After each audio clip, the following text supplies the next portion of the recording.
Hello, I'm Dr. Leonie White, clinical family therapist and psychologist and co-director at the Queensland Institute of Family Therapy. And today I'm representing the Institute, speaking with you about genograms. I'm hoping in this short clip that I can inspire you to see just how useful and versatile genograms can be as a therapeutic activity moving beyond assessment, and also to give you a practical therapeutic activity that you can use genograms for. So let's get started. To start with, I wanted to acknowledge the work of Roger Lowe, who's the person I first learned about resource-oriented genograms from. So this is one of the sources of inspiration for the clip that we're going to be speaking about today. Now, if you're thinking, who are resource-oriented genograms for, then I want to let you know that the genogram is a tool from family therapy that can be used with anyone. So you can use genograms when you work with individuals, when you work with couples, when you work with families of any constellation. And you can also think about genograms or ideas and adaptations of genograms for when you work with other systems and teams. For the purpose of this clip, we're going to talk about individuals and families, and we're going to talk about genograms as assessment, but moving well beyond assessment. So sometimes we use genograms to find out information, sometimes we use them to find out and plan what we might do, and sometimes we use genograms actually as the intervention or the therapeutic or counselling activity. And the reason it's so great to do this is using the genogram is a fantastic way to build engagement and to join with people, joining with an individual by learning about them more holistically in terms of where they come from, and also joining with families by getting everyone involved in talking about and describing who's who. Genograms are fantastic for evoking possibilities and hope and what we call news of difference, which is drawing out different ways of seeing the situation that can be helpful. Can also really help with identifying what we call context of competence and giving us really rich information for further discussions in the counselling. The thinking behind the resource-oriented genogram, I just wanted to share a couple of key points with you. And the first one is never to underestimate the importance of problem-free talk.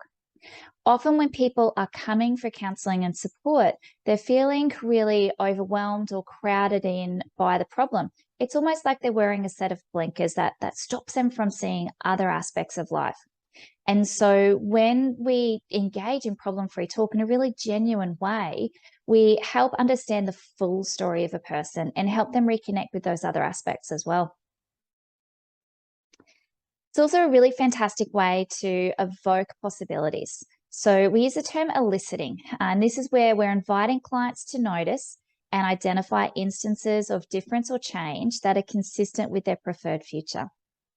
So often there are things that people are just not noticing, aspects of life that are enjoyable, positive, times when the problem is not as present. And so what we want to do is help flip the focus with this more holistic approach so that we can make what's going right, what's going well, what are the positive aspects and connections and relationships. We want to make that more visible, because when it's visible and it's noticed, then it can help with making a difference. It's also really important in terms of the resource-oriented genogram is the role of hope. And we know solution-focused therapy and in all psychotherapies that hope is a significant part of what we do. So when we use our questions to evoke hope, when we use questions about particular content areas, these things that I'm talking about, the resources, the strengths, the connections, anything that stands outside the problem, then these questions are inspiring and growing hope. It's also really important to acknowledge the role of stories and the role of individual and family stories and how those develop, because we know that the stories we tell ourselves about ourselves, our relationships in the world, that they all really make a difference in terms of who we are and how we are. And so when we move into a resource-oriented genogram and we start to get different perspectives, then we can start to help people to have a stronger sense of agency and improve their relationships. Now, this is really important because we know that family narratives shape the way that different family members perceive themselves, and then those perceptions shape their behaviors. So we really want to think about What stories, what family narratives are we paying attention to, and which ones can we bring into the picture? Now, in Roger's book, he also talks about context of competence, and I'll use his words to explain this. So this is a more extensive and ambitious use of problem-free talk. And I love this concept because it's about having a really genuine, connected, deeper appreciation of a person and who they are, where they come from, and what's a part of their life. So when we do this, we're really interested in inviting people to share aspects of life that are going well, areas of success, things they enjoy. We get really curious and appreciative regarding people's interests, their skills, their passions. And these are not just fantastic at the time, but these become conversational resources that we can pull into the therapy or counseling at any point in time. For example, we can import skills or metaphors. You can see one of the pictures here is someone playing cricket. Now, if you play cricket or you know about cricket, then you'll know it's a very strategic, thoughtful game, requires patience and planning, and also that it requires a level of self-restraint, not to respond to things that the other team might be saying to you. And so those are fantastic skills, aren't they, that we can think about how could they come in as part of a solution to whatever problem someone is managing. Also, I've got a picture here of some art, some painting tools. And so even the idea of connecting people to things they enjoy, to things that help them feel good, to things that help them express themselves. These are also really fantastic outcomes when we have a context of competence discussions. Okay, so if we're moving into the activity of a resource-oriented genogram, based on this understanding, how do you do it? What do you need? Well, you just need yourself and some drawing tools. I really love using big pieces of paper or a whiteboard with lots of different colors because I find that really works well to engage different family members. Before you get started though, you've got your drawing materials. You really need to discuss this with your clients. And if you're meeting someone, for the first time or first couple of times and getting to know them, it can be helpful to explain to them why you're interested in problem-free talk. And you might say something like, I find it's really helpful to get to know people more fully and holistically so that I can, do my best job of understanding and helping work forwards with you. Or if you've been working with someone already for a little while and you want to introduce this activity, again, you need to think about how might you explain this to your clients so they know what's happening. Okay, and then the steps. So we would start with drawing a basic genogram. So we've got the standard symbols, if you like, the squares and circles, the who's who. And then once you've got the basic genogram, there's a couple of different options here, depending on the emotional climate and mood in the room. So you can either go through and talk to each person in turn and just inquire about things like their interests and what they do and how they like to spend their time, what they feel is going really well for them. You can also ask family members to comment on what they appreciate about other family members. And then the third option is to do a combination of those. You might start with talking to each individual and then get family members to speculate and then sit back as a family and have a big look at that all together. So let's have a look at an example. So this is an example. Now I've labeled it a resource-oriented genogram for you guys. I wouldn't normally put a label like that on a genogram, but I might at the end of the activity ask my client or family if they'd like to suggest a title that represents what we've drawn. In this example, I'll talk you through. So we've got the who's who in the family. Now, let's imagine that this is a family who's come for family therapy, but particularly because they're concerned about one of the family members. And in this example, we're going to say that's Tim, who's 7. And so this family, let's imagine that they're saying they're really worried because Tim's starting to have some difficult behaviors at home and at school. There's a bit of fighting with siblings. The parents are starting to find it really difficult to respond to him. And the school have reported some concerns as well. So we bring the family in, gauge the emotional climate, and then introduce the activity, draw the who's who, and then let's imagine that I go around and speak to each individual family member and find out a bit about them. So let's say I started with Dad, Bob, who's a mechanic and loves cricket. He is really funny. And when I do the part where I move to the family and find out what they appreciate about him, that's actually where I find out about his being the funny person in the house. And also that he gives the best tickles when he plays and connects with the kids. You'll see that I've also included the family cat. Pets are a fantastic source of connection and definitely a part of the family to be included in the genogram. You'll notice that I've also included Granddad Dan and used the standard symbol to show that Dan has passed away. So as a side note, I've used this symbol to make this simple and straightforward for the purpose of this clip today, but I don't always use this symbol. And it's really important that you consider the appropriateness of the symbols that you use. So for some people, if there's sensitivities, I might say, look, we've got some standard symbols. Is it okay if I capture it this way? Other times I might just leave it out and make a note. It's really about you deciding what fits and feels comfortable for your clients.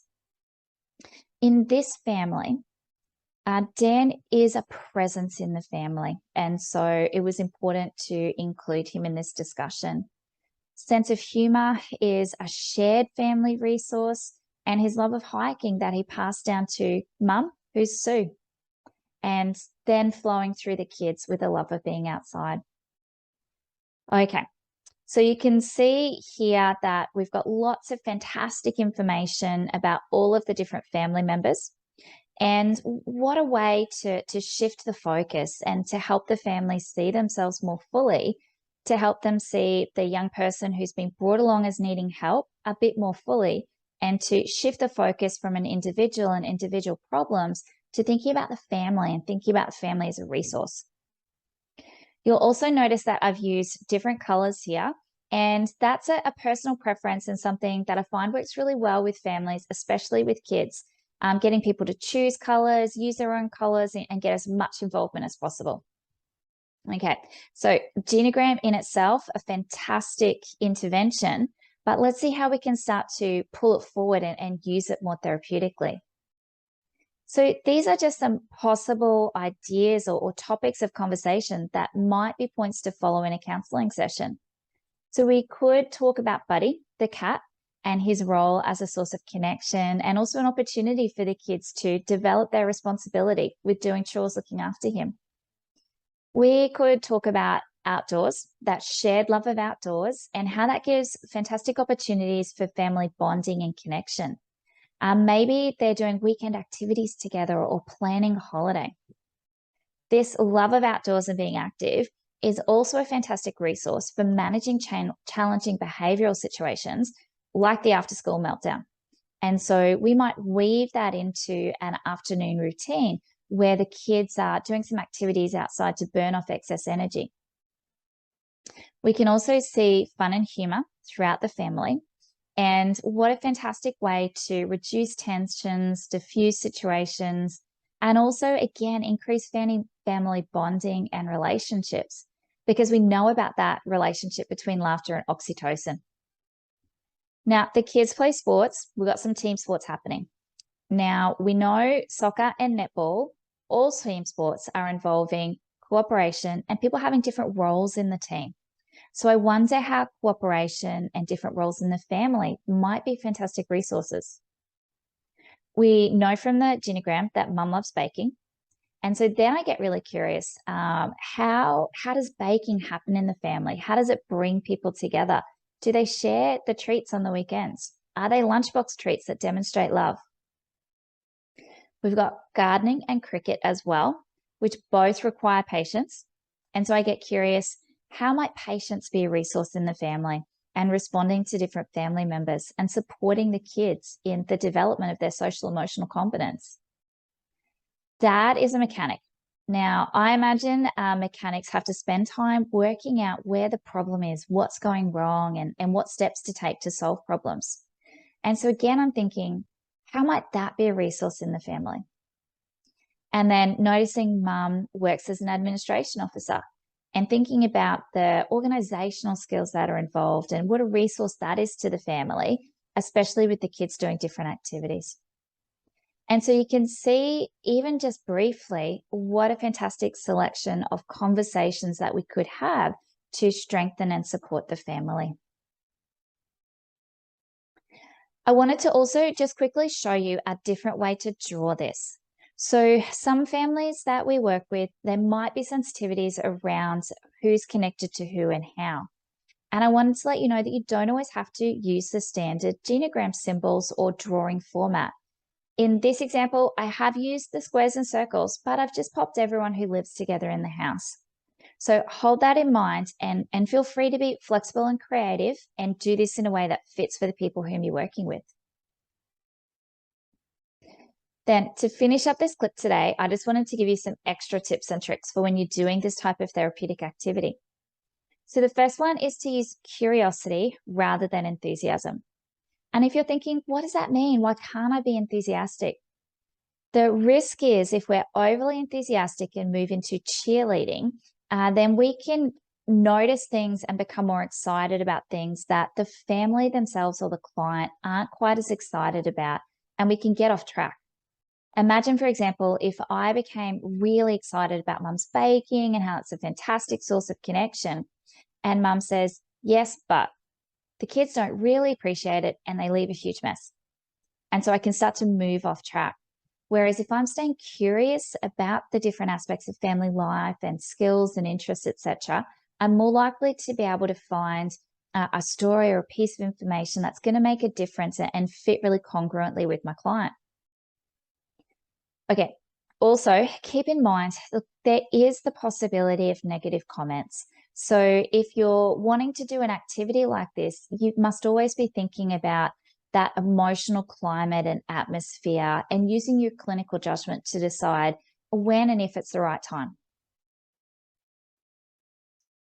If you are working in a service or in a role where children are often brought in or presented as the problem, it's just really important to hold in mind that what we want to do is get a balance. And so when we're doing a genogram, we want to involve both the child and their adult, whether that's a parent or carer, in being able to tell a positive story about them. And that might be just something fun or good humored about the child, or that they've done something they're good at or interested in or that they love to do. And then it's helpful to position parents as experts. That's because parents have a leadership role in the family. And if we can position them in as experts on their child's competence, we're really involving them, but we've also got the opportunity to help enhance the parents' engagement in terms of how they see themselves as a part of the solution moving forward. So that's one option that you have for building that strong cooperative alliance with the parents as a part of the solution. So that's the end of the clip for today. Now, if you found this information useful and you want to stay connected with the Queensland Institute of Family Therapy for more information and inspiration, you can subscribe to our YouTube channel. You can jump on the website and subscribe to our monthly newsletter. You can follow us on social media on Facebook, and then you can choose if you'd like to join us for a professional development workshop or find out more about our 2-year accredited family therapy training program through our website. So thank you for listening. I hope that you enjoyed this information and find it really useful in broadening your ideas around how to use genograms in therapy. Thank you.